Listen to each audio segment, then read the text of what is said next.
let's begin with the former Anderson High School.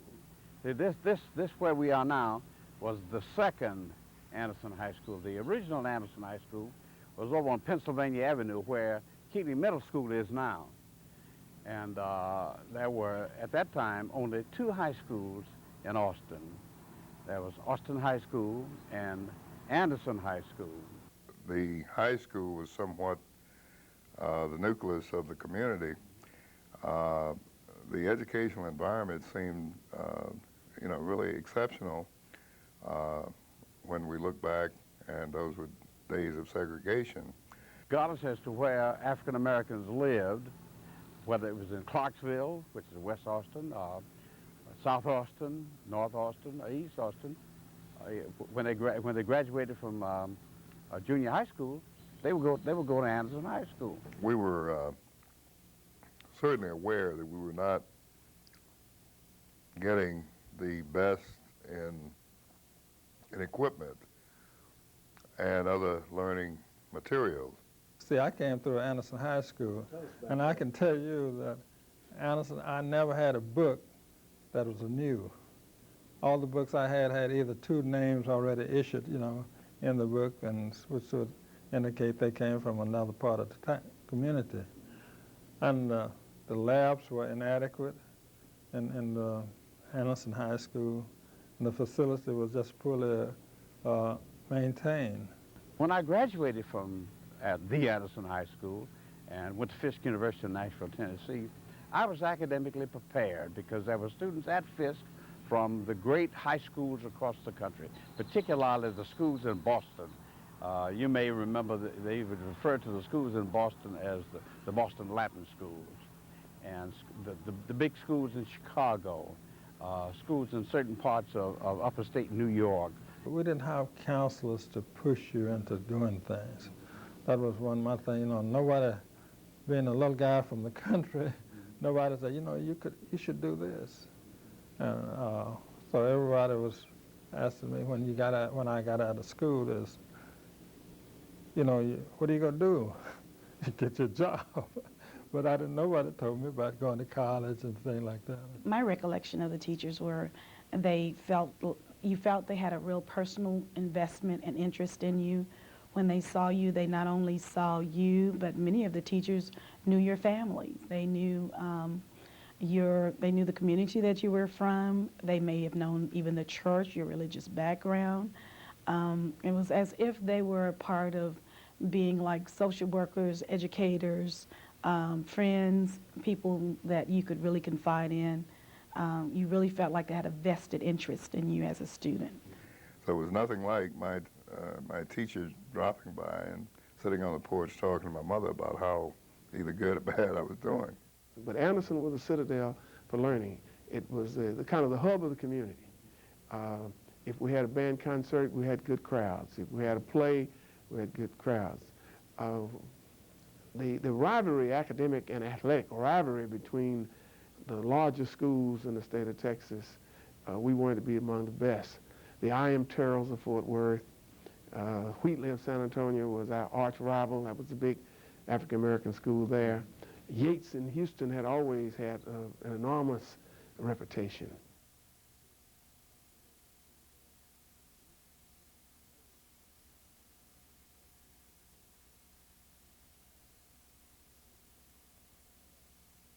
I was the first African-American elected to the school board, and I will always believe that I was elected, although other African-Americans had run for the school board.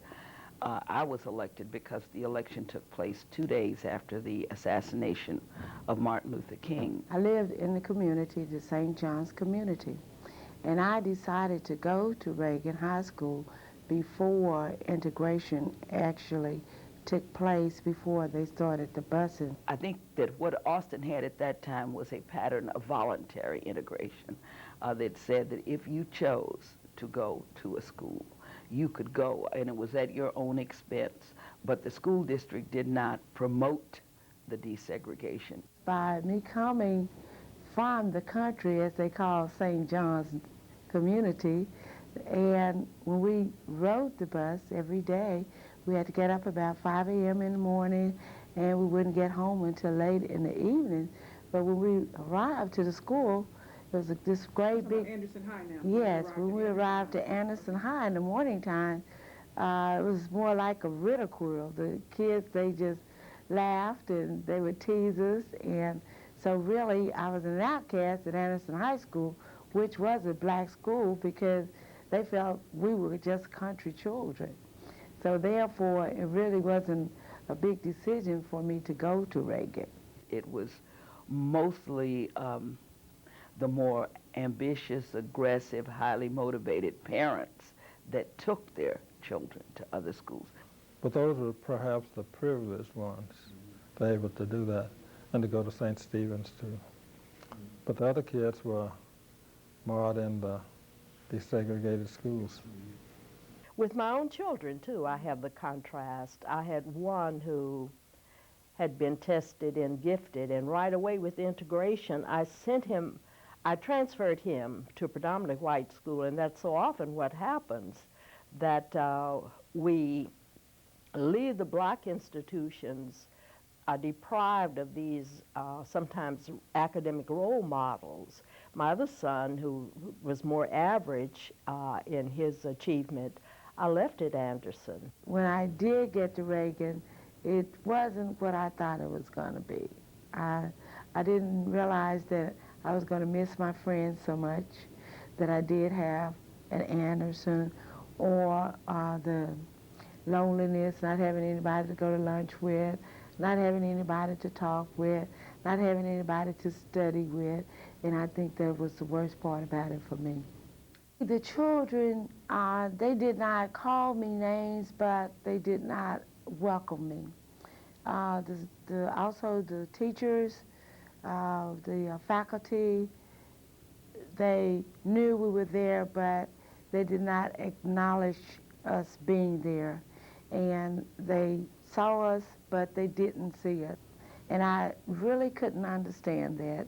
It took a long time for me to understand why they would not call upon me when I would hold my hand up to answer a question, until I just realized that where I am, I wasn't in Anderson High School or Keelan Junior High School. I was in a white facility. So therefore, they wanted the children that were already there, the white students, to shine, and they didn't give me an opportunity to do that. The freedom of choice to know that it would not desegregate the schools because no whites would volunteer to go to the black schools.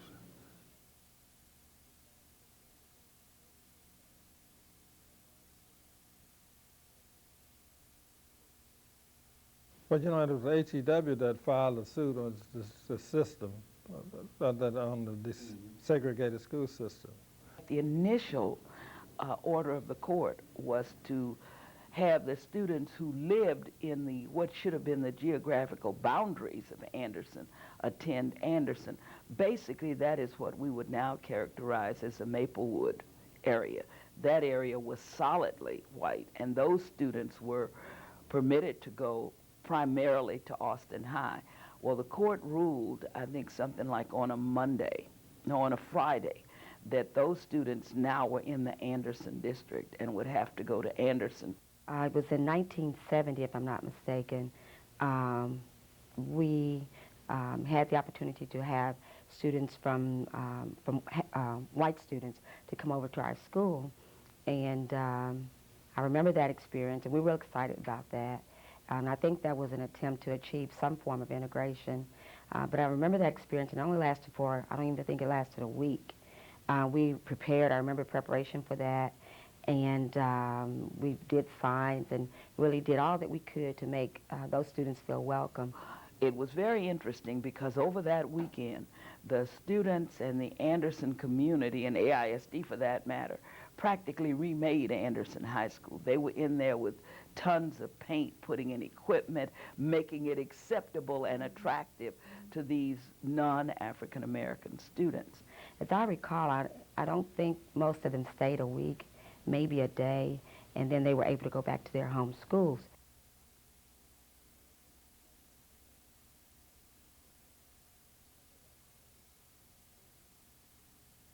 The national community NAACP felt that, you know, communities needed to do something to change that, had to get involved.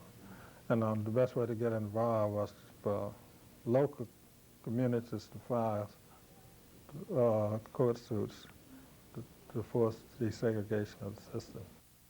The courts ruled ultimately after we went to Fifth Circuit that we were in noncompliance, and as a result of that noncompliance, they ordered the closing of Anderson High School and St. John's Elementary School, and that those students would go to be dispersed to the other high schools on a arbitrary geographical boundary line basis. Brand new uniforms had been bought and purchased for the drill team that I was a part of.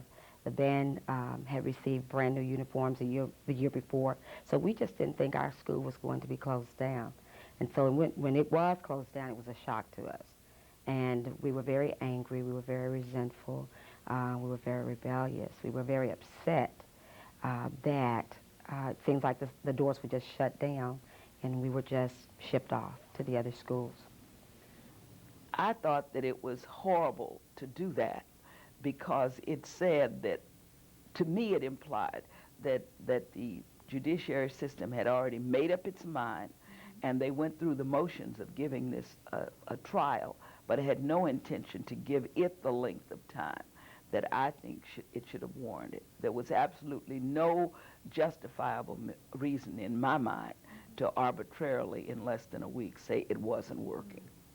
When it was announced that Anderson High School was going to be closed, I felt pretty badly about that because I felt it would have been much better had they put more emphasis on Anderson High School and to try to encourage students from all over the city to come here. I felt robbed of my opportunity to graduate with my classmates that I had gone to school with. I felt we were just robbed. And so I just think if it had been brought to the table, getting input at all levels, it might have helped. Outstanding band, an outstanding school, and the people felt that when we lost that, we lost a great deal that meant so much to our humanity.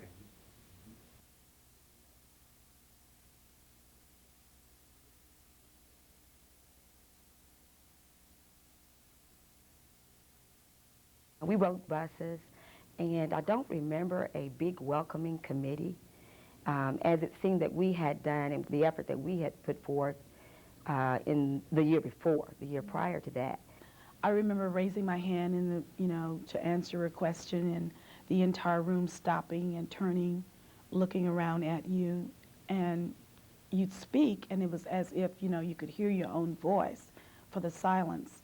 And then they would just turn back around and continue with wherever they'd stopped before you spoke. I can almost see where I was sitting in the middle of that class. It was a French class.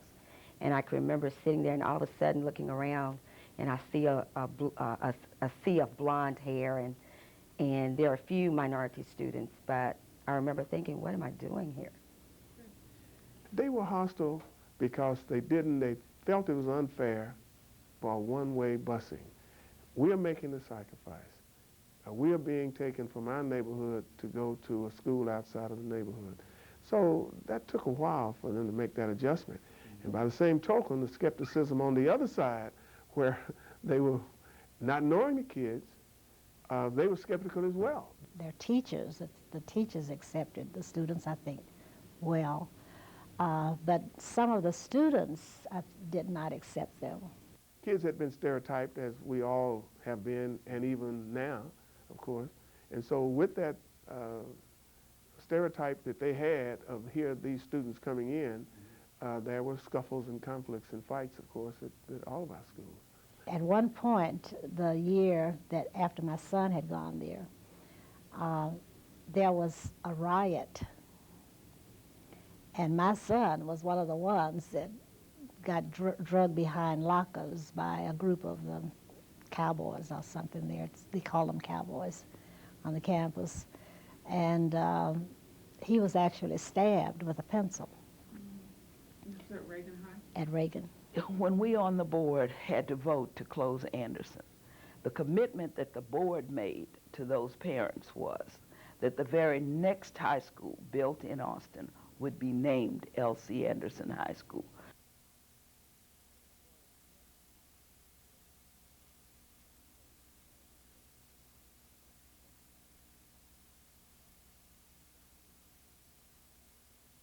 Charles Akins was named the first principal of that high school, and we felt like that would be, and that was an indication that the system was going to act in good faith. The sentiment in Northwest Austin at that time was, let's give him a chance, but let's scrutinize him and let's watch him very closely. I was a member of the initial team that was hired to aid desegregation in Austin public schools. The district had human relations committees on all campuses, student human relations committees, faculty, and parent human relations committees. And initially, of course, the kids felt left out, of course. But after these committees began to work, more and more they would include those youngsters in the various activities. I remember O. Henry Junior High School had a rule that in order to be a cheerleader and to be able to wear the little uniforms with the back cut out, your hair had to be long enough to cover your back. Well, that was a very discriminatory rule, you know, and during that time people weren't wearing much add-on hair. And so it created a very natural isolation. We had quite a difficult time of getting youngsters to be cheerleaders, because again, that was up to the sponsor, and of course the grade level had to be fairly high, and the citizenship had to be fairly high, and then the students were not known by the teachers who were voting on them. And so we had to make several adjustments. The biggest problem that we had with what you describe as the crossover were not necessarily the students, but their parents. When there was a scuffle on the campus, they would feel like I needed to discipline maybe the African-American youngster without disciplining the other youngster. But of course, we finally was able to convince them that when you have an altercation of that sort, then it takes two to tango, so to speak. So it must have been something that gave rise to that. So what we started doing was suspending both. And then when we would bring them back with their parents, then let's talk through it as the cause and try to keep it from happening again. Of course, I was under heavy fire and criticism because of that.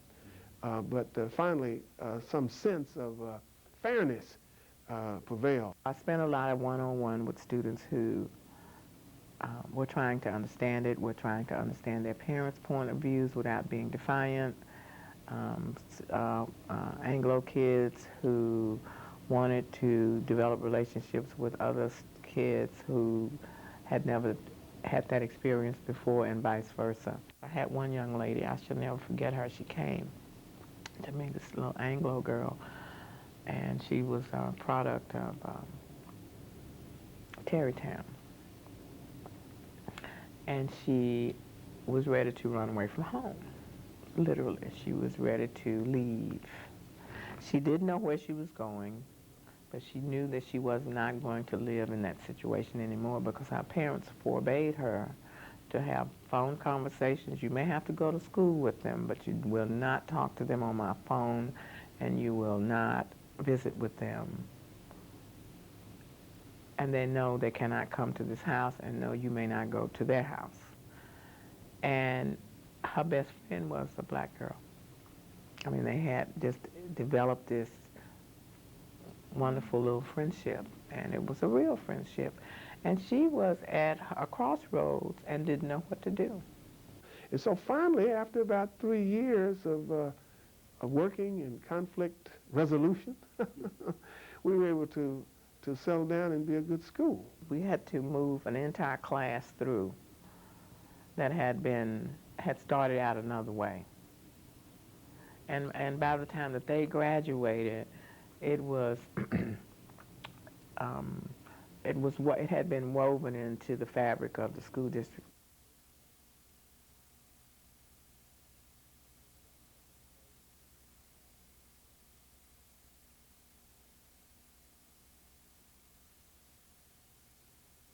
It was a very interesting time. It was a very angry time. It was a very confused time. And it was created a period of very unsettled and distressed young people, I believe. I was very resentful, was very hurt. I did not participate because of that. To this very day, I can't really tell you that I connected with a student that was at the Reagan experience. I was there, but it was as if you weren't there. When I look at it, sometimes I feel like that the students were better off when they had teachers who understood their culture better and could cope with it, because even in my teaching experience, teaching with people of other, races, many of them don't understand the black culture, and some just really can't handle things that take place and this kind of thing. I like the concept of integration in some respects as far as getting over that fear of the unknown at some levels, the unfamiliar, but I don't know in reality if we really practice that, making that effort, and I'm talking about all groups of people as a whole. In all honesty, I feel that certainly there has been gangs that we can't refuse to acknowledge. The gangs have been an exposure, a community of experiences and education that is now available and accessible in many different mediums. That was not years ago, of course. The thing that I feel, on the other hand, the things that were lost was the connection of the community.